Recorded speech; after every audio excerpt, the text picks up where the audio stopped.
ஃப்ரெண்ட்வுட்ஸ் நேயர்களுக்கு வணக்கம். தமிழக வெற்றி கழகத்துல இரண்டாம் கட்ட நிலையில் இருக்கிற நிர்வாகிகளை போலீஸ் வலை வீசி தேடிட்டு இருக்கு.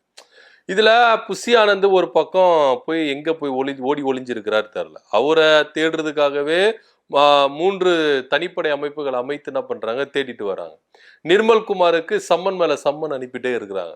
இதனிடையில ஆதவ் அர்ஜுனா மேல 5 பிரிவின் கீழே வழக்கு பதிவு செஞ்சிருக்கிறாங்க காவல்துறை. குறிப்பா ஜாமீன்ல வெளியே வர முடியாத அளவுக்கு ஒரு வழக்கு ஒண்ணு பதிவு செஞ்சிருக்காங்க. இந்திய இறையாண்மையை சீர்குலைக்கிற விதத்துல அவர் பேசுனதுனால, அவர் பதிவிட்டதுனால அவர் மேல ஜாமீன்ல கூட வெளியே வர முடியாது இந்த வழக்குல. இவ்வளவு ஏன் வாரண்ட் இல்லாம கூட அரெஸ்ட் பண்ணலாம் அப்படின்ற ரேஞ்சில தான் பேசப்பட்டிருந்தது. இதே ஆதவ் அர்ஜுனா கொஞ்ச நாளைக்கு முன்னாடி செய்தியாளர்களை சந்திக்கும் போது, எங்க தாயை இழந்த ஒரு துக்கத்தோட அதிகமான துக்கம் நான் இப்ப அடைஞ்சிருக்கேன் அப்படின்ற மாதிரி சொன்ன ஆதவ் அர்ஜுனா கொஞ்ச நாட்களுக்குள்ளாலேயே இன்னொரு பிரஸ் மீட்ல என்ன சொல்றாரு, சிரிச்சுக்கிட்டே பேசுறாரு. கேஸ் போட்டா போட்டுக்கிட்டோம், எனக்கு மக்கள் இருக்காங்க, சிரிச்சுக்கிட்டே பேசுறாரு. என்னவா நடிக்குது இவங்களோட டிராமா அப்படின்ற மாதிரி தான் இங்க பார்க்க வேண்டிய ஒரு விஷயமா இருக்கு.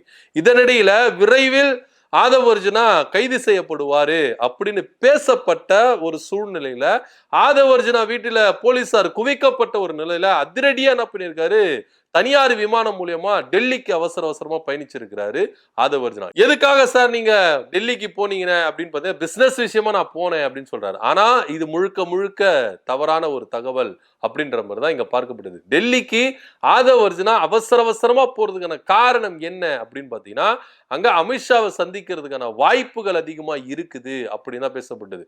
இங்க ஒரு விதமான அரசியல் இங்க போயிட்டு இருக்கு. அதாவது நீங்க விஜய் அவர்களை எப்படியாவது என்டிஏ கூட்டணிகளை கொண்டு வரணும் அப்படின்னு தான் அதிமுகவும் சரி பாஜகவும் சரி தொடர்ந்து முயற்சித்தாங்க.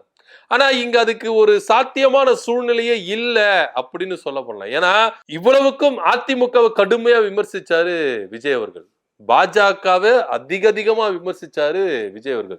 இருந்தாலும் இங்க அதிமுகவும் பாஜகவும் ஏன் விஜய் அவர்களுக்கு அரணா நிக்கிறாங்க அப்படின்னு பாத்தீங்கன்னா, வருகிற 2026 சட்டமன்ற தேர்தலில் என்டிஏ கூட்டணியில விஜயை வச்சுக்கணும் அப்படின்னு சொல்லிட்டு தான் இங்க இவங்களுடைய குறிக்கோளா இருக்கு. இதுக்கு அவசர கதியா டெல்லி பயணம் போயிருக்கிறார் ஆதவ் அர்ஜுனா. ஏன்னா கைது பண்ண இப்போ விஜயை தவிர்த்துட்டு இரண்டாம் கட்ட தலைவர்கள் இருக்கிறாங்களா அங்க நிர்வாகிகள், அவங்களுக்கு ரொம்ப நெருக்கடி இருக்கு. புஷி ஆனந்தெல்லாம் அவர் மேல தப்பு இல்லைன்னா ஏன் ஓடி போய் ஒளியணும் அப்படின்ற ஒரு கேள்விகள் இங்க இருக்குது.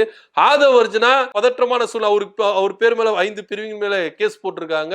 இதனிடையில எதுக்கு டெல்லியில போயிட்டு அவசரமா தஞ்சம் அடையணும் அப்படின்னா, பாஜகவின் உதவியை நாடுறதுக்காக ஆதவ் அர்ஜுனா இங்க அவருக்கு போயிருக்காங்க அப்படின்னு சொல்லிட்டு தான் போயிருக்காங்க. இதுல ஆதவ் அர்ஜுனா தான் இங்க பாத்தீங்கன்னா மீடியேட்டர். விஜய் அவர்களுக்கும் பாஜகவுக்கும் ஆதவ் அர்ஜுனா தான் மீடியேட்டரா இருந்து இப்போ இங்க தமிழக வெற்றி கழகம் என்ன நினைக்குதுன்னா, நீங்க தமிழ்நாட்டுல அரசியல ஆட்சியை பிடிச்சிடலாம் அப்படின்னு கொஞ்சம் ஒத்தி வைங்க. இந்த கரூர் சம்பவம் ரொம்ப கிரிட்டிக்கலா இருக்கு. இந்த டைம்ல நான் ஆட்சியை பிடிச்சிருவேன், நான் முதலமைச்சர் அப்படின்ற ஒரு கோஷத்தை நிப்பாட்டிட்டு பாஜக உதவியை நாடலாம் அப்படின்ற ரேஞ்சில தான் இப்போ தமிழக வெற்றி கழகம் பாஜக பக்கம் போயிருக்கிறாங்க. அது தெரிஞ்சே இவங்க ஒரு பாழுங்கணத்துல விழ போறாங்க அப்படின்ற ரேஞ்சில தான் இப்போ பாஜகவின் உதவிய தமிழக வெற்றி கழகம் நாடி இருக்கு. இவங்களுடைய கருத்து என்னவா இருக்குன்னா, இங்க திமுகவும் மக்களும் நம்மளுக்கு ஆப்போசிட்டா இருக்கிறாங்க. அப்படி இருக்கிற பட்சத்துல இந்த கரூர் இஷ்யூ ரொம்ப பயங்கரமா போயின்னு இருக்கு.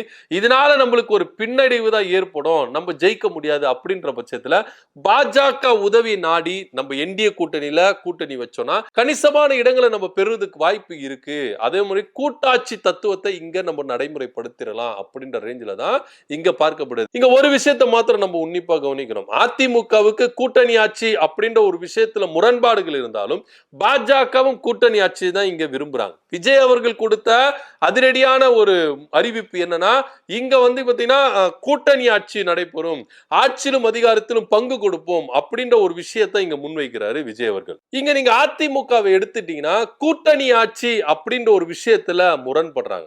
பர்சனலா அவங்களுக்கு வேற வழியே இல்ல, கூட்டணி ஆட்சி தான் வைக்கணும் அப்படின்ற ஒரு சிச்சுவேஷன்ல தான் இருக்கிறாங்க. ஆனா பொதுவெளியில மக்கள் மத்தியில ஒரு ஏமாற்றத்தை ஏற்படுத்துறாங்க. எப்படின்னா, எங்களுக்கு கூட்டணி ஆட்சியெல்லாம் பிடிக்காது, தனித்துதான் ஆட்சி அமைப்போம் அப்படின்ற ஒரு விஷயத்துல இவங்க இருக்கிறாங்க. ஆனா பாஜக இல்ல கூட்டணி ஆட்சி தான் அப்படின்ற ஒரு விஷயத்துல பாஜக உறுதிப்பட இருக்குது. ஆனா இங்க விஜயை நீங்க எடுத்துக்கிட்டீங்கன்னா, விஜய் அவர்கள் ஆரம்பத்துல என்ன சொல்றாருன்னா, இங்க ஆட்சியிலும் அதிகாரத்திலும் பங்கு தரப்படும். எங்களை நம்பி வர கட்சிகளுக்கு ஆட்சியிலும் அதிகாரத்திலும் பங்கு வரும். கிட்டத்தட்ட கூட்டணி ஆட்சி கன்ஃபார்ம் அப்படின்றத அவரு உறுதிப்படுத்துறாரு. சோ இங்க பாஜகவுடைய எண்ணமும் தமிழக வெற்றி கழக எண்ணமும் ஒன்னா சேருது. இப்படி இருக்கும் பொழுது இவங்க ஒன்னா இருந்துட்டா இப்ப அதிமுக முரண்பாடு அங்க விட்டுதான் கொடுத்தாகணும். அங்க திருப்பி நாங்க இல்ல தனித்து ஆட்சி அமைப்போம் அப்படி இப்படின்னு சொன்னாங்கன்னா அங்க அதிமுக ஃபெயிலியர் ஆயிடும். அதிமுக வெளியே துரத்தி அடிக்கப்படும். இப்படியா இருக்கும் பொழுதுதான் இதை எப்படி சமாளிக்கலாம் அப்படின்னு பாஜக பயங்கரமா யோசிச்சு உண்மை அறியும் கண்டுபிடிப்பு குழுவை ஒரு 8 எம்பிகளை வச்சு என்ன பண்றாங்க கொண்டு வராங்க. இதுல ஹேமமாலினிய தலைமையா போடுறாங்க. ஹேமமாலினி உத்தரகாண்ட்ல நடந்த அந்த கோயில் நிகழ்ச்சியில நடந்த அந்த இழப்பு கூட என்ன சொன்னாங்கன்னா இது சர்வசாதாரணம் அப்படின்ற மாதிரி அவங்க சொன்னாங்க. அவங்க இதை நியாயப்படுத்த போறாங்களா அப்படின்னா இல்ல. இவங்களுடைய அறிக்கை என்னவா இருந்தது? அண்ணாமலை டிரான்ஸ்லேட் பண்ணது கூட இவங்க பொதுமக்கள் சொன்ன ஒரு விதம், இவரு டிரான்ஸ்லேட் பண்ண ஒரு விதம் அப்படின்ற வீடியோக்களை நம்ம பார்த்திருந்தோம். அது மாத்திரம் இல்லாம அனுராக் தாக்கூர் அவர் என்ன சொல்றாரு, எடுத்தங்கவுத்துன்னு சொல்றாரு திமுக மேலதான் தப்பு அப்படின்னு. தேஜஸ் சூர்யா அவர் என்ன சொல்றாருன்னா இங்க கட்டமைப்பு சரியில்லை அப்படின்னு சொல்றாரு. சோ தொடர்ந்து இந்த உண்மை கண்டறியும் குழு சொன்ன வாதத்தை நீங்க முன் வச்சீங்கன்னா அவங்க முக்கியமா பாத்தீங்கன்னா பெருசாலாம் ஒன்னும் அவங்க இறங்கிலாம் வேலை செஞ்ச மாதிரி விசாரிச்ச மாதிரிலாம் தெரியல. ஒரு குறிப்பிட்ட ஸ்பாட்டுக்கு போயிருக்காங்க, மக்களை சந்திச்சிருக்காங்க. அந்த டிரான்ஸ்லேட்ல கூட நிறைய முரண்பாடுகள் நடந்திருக்கு, மாத்தி மாத்தி சொல்லி இருக்கிறாங்க அப்படின்ற மாதிரிலாம் நம்ம இங்க பார்த்திருக்கோம். சோ இப்படியா இருக்கும் பொழுது இவங்க என்ன சொல்றாங்க அப்படின்னு பாத்தீங்கன்னா முழுக்க முழுக்க தமிழக வெற்றி கழகத்தை காப்பாற்றணும். தமிழக வெற்றி கழகத்தை காப்பாத்திட்டா நிச்சயமா என்டிஏ கூட்டணியில இதை வச்சு இவங்களை உள்ள கொண்டு வந்துடலாம் அப்படின்னு தான் பாஜகவுடைய ஐடியாமா இருக்கு. ஆனா இங்க தமிழக வெற்றி கழகத்துக்கு இப்ப ரொம்ப நெருக்கடியான சூழ்நிலையில் இருக்கு. ஏன்னா இப்ப யாருமே விஜய் கூட இல்ல அப்படின்றத ஒரு நிதர்சனமான உண்மை. விஜய் விட்டு எல்லாருமே தனித்தனியா ஓடி போய் ஒளிஞ்சிருக்கிறாங்க. இப்போ புஷி ஆனந்த் எங்க இருக்கிறாரு தெரியல, நிர்மல்குமார் எங்க இருக்கிறாரு தெரியல, ஆதவ் அர்ஜுனா டெல்லிக்கு போயிட்டாரு. இப்போ விஜய் வீட்டுல தனியா தான் இருக்கிறார். யாருமே அவருக்கு சூழ்ந்து இல்லவே இல்லை. பாதுகாக்க வேண்டிய 2ஆம் கட்ட தலைவர்களே கூட இல்லையே அப்படின்ற ஒரு ரேஞ்சில தான் தமிழக வெற்றி கழக தலைவர் விஜய் அவர்கள் இருக்கிறார். இதனிடையில ஆதவ் அர்ஜுனா கைது செய்யப்படுவாரு அப்படின்ற ஒரு விஷயம் தகவல் பரப்பப்பட்ட உடனேயே அவசரமா தனியார் விமானத்தை பிடிச்சு போயிட்டு என்ன பண்றாரு, டெல்லியில போய் உக்காந்து இருக்காரு. கூடிய விரைவில் அமித்ஷா அவர்களை சந்திக்க போறத அனௌன்ஸ்மெண்ட் பண்ண போறாங்க அப்படின்னா, ஏன்னா அமித்ஷா கூட சந்திச்சு எல்லா டீலிங்கும் பேசி முடிச்சிருவாங்க அப்படின்ற ஒரு பார்வையில தான் இங்க ஒரு தகவல் முன்வைக்கப்படுது. ஏன்னா இப்போ தமிழக வெற்றி கழகம் எல்லாத்துக்கும் தயாராட்டாங்க. நீங்க கட்சி ஆரம்பிக்கும் பொழுது என்னென்னலாம் பேசிட்டு வந்தாரு விஜய், வாய்க்கு வந்ததெல்லாம் பேசிட்டு வந்தாரு.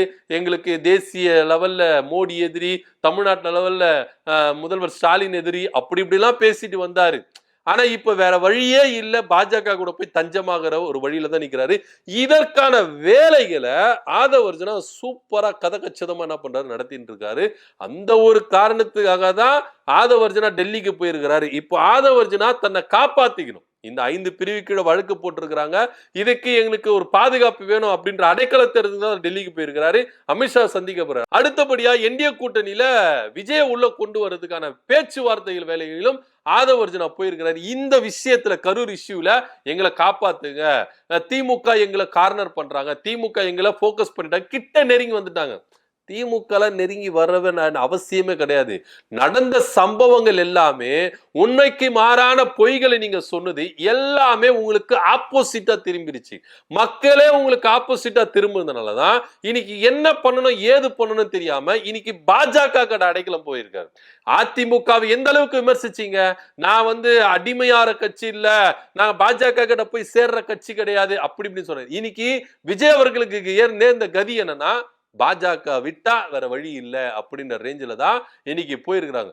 நீங்க பாஜக இருக்கட்டும் அதிமுக இருக்கட்டும் எல்லாருமே விஜய் அவர்களுக்கு ஒரு கவசம் மாதிரி தான் இருக்கிறாங்களே கண்டி விஜய் அவர்கள் பண்ணின தவறுகளையோ தமிழக வெற்றி கழகம் பண்ண தவறுகளையோ யாரும் இங்க எடுத்து பேசுறதுக்கு தயாராக இல்லை அப்படின்றதுதான் இங்க நிதர்சனமான உண்மையா இருக்கு. ஆதவ் அர்ஜுனா அவசரமா டெல்லிக்கு போயிருக்கிறாரு. ஏன்னா கேஸ்ல இருந்து தன்னையை காப்பாத்திக்கணும், தமிழக வெற்றி கழகத்தையும் என்டிஏ கூட்டணிக்குள்ள கொண்டு வரணும் அப்படின்றதுக்காக கூடிய விரைவில் அமித்ஷா அவர்கள் சந்திக்க போறாரு அப்படின்ற தகவலும் இங்க முன்வைக்கப்படுது. இதை பத்தியோட கருத்து என்ன அப்படின்றது கீழே கமெண்ட் பண்ணுங்க. நன்றி, வணக்கம்.